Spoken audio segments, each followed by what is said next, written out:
ये कहानियां केवल मनोरंजन के लिए बनाई गई है। इनका किसी भी धर्म, जाति या व्यक्ति से कोई संबंध नहीं है। कृपया इन्हें एक काल्पनिक कहानी के रूप में देखें। पिछले एपिसोड में आपने देखा कि भैरवी ने अपनी सारी ताकतें अली को दे दी थी, जिसके बाद वो बेहोश हो चुका था। लेकिन जब अली की आंख खुली तो उसकी आंखों में अब एक नई चमक थी, पर भैरवी थकी हुई सी कमजोर नजर आ रही थी। उसका चेहरा आम इंसान की तरह लग रहा है। अली, अब तुम पूरी तरह तैयार हो।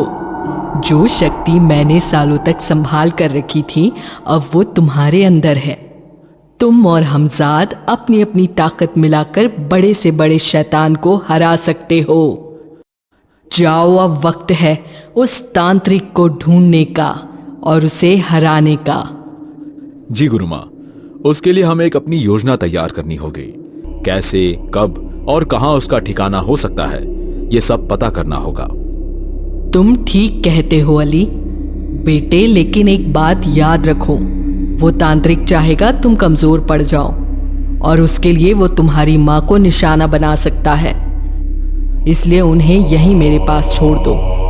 उनकी रक्षा का जिम्मा मैं लेती हूँ। इस जगह पर बिना मेरी इजाजत के कोई भी शक्ति दाखिल नहीं हो सकती, फिर चाहे कितनी भी बड़ी ताकत क्यों ना हो। गुरुमा सही कह रही थी। वो तांत्रिक किसी भी हद तक गिर सकता था।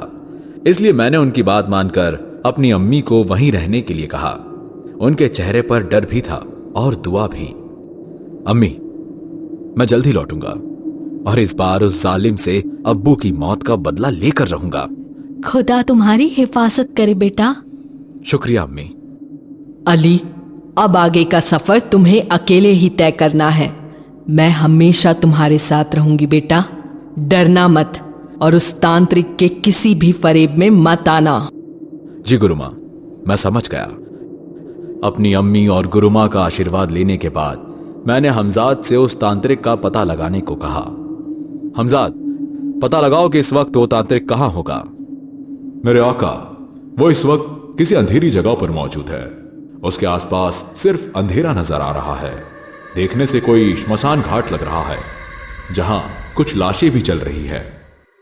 ठीक है, मुझे उस जगह लेकर चलो। जी मालिक। मेरा हमजाद मुझे उस जगह ले गया जहां उस तांत्रिक के होने की आशंका थी। श्मशान में कदम रखते ही जली हुई चिता की सूखी राख उड़कर मेरे चेहरे को छू गई। मैंने आंखें बंद करके उस जगह की ऊर्जा को महसूस करने की कोशिश की, लेकिन तांत्रिक मुझे यहां कहीं भी नजर नहीं आया। हमजाद, वो यहां नहीं है। आखिर वो यहां से कहां जा सकता है? हमजाद ने मेरी तरफ देखा और कहा, मालिक, वो हमारे साथ खेल रहा है। वो अभी अभी यहां से किसी और श्मशान में पहुंच गया है। मैंने एक बार फिर अपनी आंखें बंद की और देखा, दूर अंधेरों में एक पुरानी श्मशान की टूटी हुई चबूतरी पर एक आकृति बैठी थी। उसके इर्द गिर्द लहू से बनी रेखा चमक रही थी और उसके हाथ में एक खोपड़ी थी जिसमें से धुआं निकल रहा था। उसे देखकर मेरा दिल तेज धड़कने लगा था। शायद वो यहां किसी और की बलि लेने आया होगा, और जैसे ही उसे हमारे आने की खबर पहुंची, उसने जगह बदल ली होगी। सही कहा, आज वो किसी तरह की क्रिया करने में लगा हुआ है, इसलिए वो जानबूझकर हमारा सामना नहीं करना चाहता। हम इस मौके का फायदा उठा सकते हैं हमजाद। मैं तैयार हूं मेरे आका। मुझे दूसरे श्मशान घाट ले चलो। मेरा हमजाद मुझे दूसरे श्मशान घाट ले गया। मेरे पैर जैसे ही उस जमीन पर पड़े, एक अजीब सी बदबूदार हवा मेरे जिस्म से लिपट गई। मैंने जैसे ही कुछ कदम आगे बढ़ाए, तभी मुझे वो तांत्रिक दिखा। वो किसी अजीब सी मूर्ति की पूजा कर रहा था। देखने से वो किसी शैतानी शक्ल की मूर्ति लग रही थी। उसके चारों तरफ मरे हुए कई जानवरों की लाशें पड़ी हुई थी। वो लगातार एक एक कर कई जानवरों की बलि चढ़ा रहा था। आखिर मैंने देखा, उसने एक कौवे की गर्दन काटी और लहू मूर्ति पर चढ़ा दिया। फिर उस मूर्ति पर एक चमगादड़ का लहू चढ़ाया और एक काले मुर्गे को फाड़ के उसका कलेजा मूर्ति के सामने रख दिया। ये सब देखते ही मेरा दिल तेज धड़कने लगा। फिर उसने हवा में देखते हुए कहा, आओ असलम के बेटे, बताओ क्या चाहता है मुझसे? क्यों ढूंढ रहा है मुझे? तांत्रिक की बातें सुनकर मैंने हमजाद से कहा, तैयार हो जाओ हमजाद, वो जानता है हम यहीं हैं। जी मालिक। उस वक्त मेरी आंखों में एक अजीब सा गुस्सा था। उस तांत्रिक की शक्ल देखते ही मेरे अंदर नफरत की लहर दौड़ने लगी, लेकिन मैं उसे मारने से पहले यह जानना चाहता था कि उसने मेरे अब्बा को क्यों मारा था। मैं जानना चाहता हूं कि तूने मेरे अब्बा को क्यों मारा। उन्होंने तेरा क्या बिगाड़ा था? उसका गुनाह ही था जिंदा रहना। मैं तो उसे बहुत पहले ही मार देता, पर उसका हमजाद हर बार बीच में आ जाता था। उसकी बातों से मेरा खून उबल रहा था। मैंने गुस्से से उसे कहा, आज तेरी हर काली शक्ति का हिसाब लूंगा मैं। मैंने हमजाद को इशारा किया और वो तुरंत उस तांत्रिक पर टूट पड़ा और तांत्रिक चीख के साथ एकदम पीछे जा गिरा। तभी मैंने एक मौका पाते ही एक ही झटके में उसका सिर धड़ से अलग कर दिया। बहुत खूब मेरे आका। हमजाद, तुम्हें क्या लगता है ये इतनी आसानी से कैसे मर सकता है? मेरे आका, जिस हिसाब से ये बेजान जिस्म पड़ा हुआ है, देखकर तो लगता है कि ये मर चुका है। नहीं हमजाद, कुछ तो गड़बड़ है। जिस तांत्रिक के आगे मेरे अब्बा और उनका हमजाद, यहां तक कि खुद भैरवी भी कमजोर पड़ गई थी, वो इतनी आसानी से कैसे मर सकता है? आपकी बात दुरुस्त है मेरे आका, पर हो सकता है कि वक्त के साथ साथ तांत्रिक भी कमजोर पड़ गया हो। शायद तुम ठीक कह रहे हो हमजाद। खैर, अब तुम इसके जिस्म को चिता पर लेटाकर आग लगा दो। कोई आम इंसान इस लाश को देखेगा तो बेहद घबरा जाएगा। मैंने हमजाद से उस तांत्रिक के जिस्म को और कटे हुए सिर को ठिकाने लगाने को कहा ही था कि तभी उस तांत्रिक का सिर और जिस्म दोनों धुआं बनकर हवा में घुल गए और फिर चारों तरफ एक खौफनाक आवाज गूंज उठी।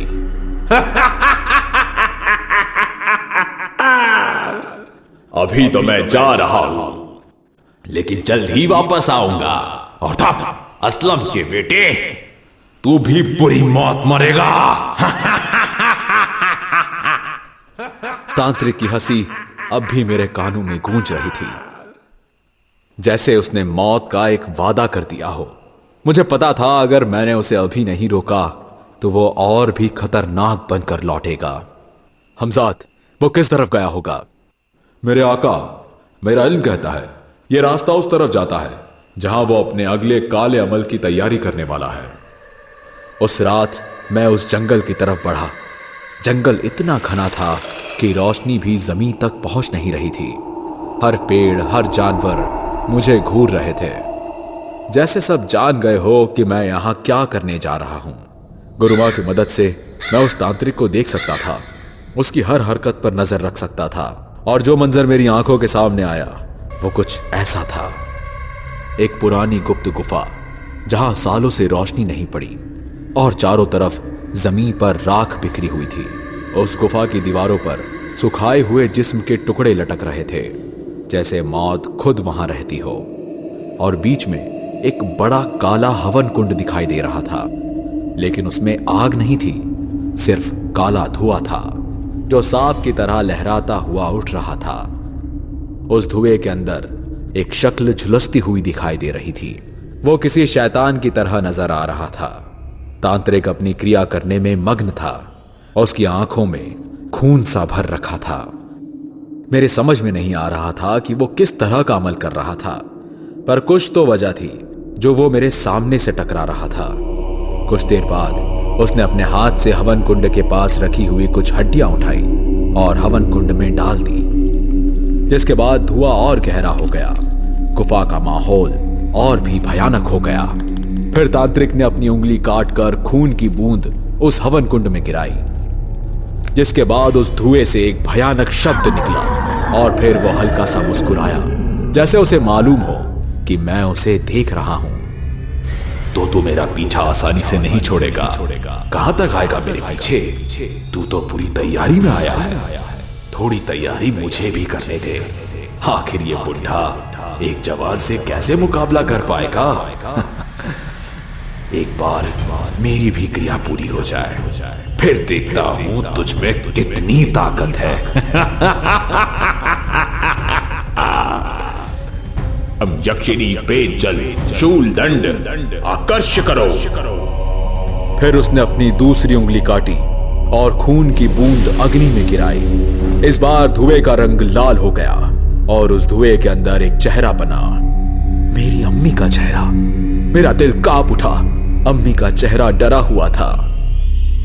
ये तेरी कमजोरी है अली, इसका दर्द तुझे तोड़ देगा। उसके शब्द मुझे छेड़ रहे थे। मैंने देखा अम्मी के हाथों में जंजीरें बंधी हुई है और वो जंजीरें उन्हें धीरे धीरे हवन कुंड के अंदर खींच रही हैं। अली बेटा, मुझे बचाओ। मेरी सांसों का बोझ बढ़ गया था। मेरा ध्यान तोड़ने के लिए वो ये सब कर रहा था, लेकिन मुझे जल्दी समझ आ गया ये हकीकत नहीं बल्कि ये उसका जाल है, एक फरेब है। मैं जोर से चिल्लाया, बस अब बहुत हुआ। तेरा ये फरेब मुझे नहीं फंसा सकता है। मेरे हमजाद, जाओ इस फरेब को खत्म कर दो। जी मालिक। हमजाद के एक इशारे पर उसी वक्त हवन कुंड का धुआं फट गया और गुफा का माहौल बदल गया। तांत्रिक मुझे गुस्से से घूर रहा था। तूने मेरी क्रिया तोड़ दी, लेकिन याद रखना अली, ये सिर्फ एक खेल था। असली खेल तो अब शुरू होना बाकी है। मुझे महसूस हुआ अब वो अपना अगला वार और भी खतरनाक करेगा। हेलो दोस्तों, हमारे चैनल की लेटेस्ट वीडियोस और सभी अपडेट्स के लिए हमें फेसबुक और इंस्टाग्राम पर जरूर फॉलो करें। इस कहानी का अगला हिस्सा देखने के लिए हमारे साथ जुड़े रहिए और अगर आप चैनल पर नए हैं तो चैनल को जरूर सब्सक्राइब करें।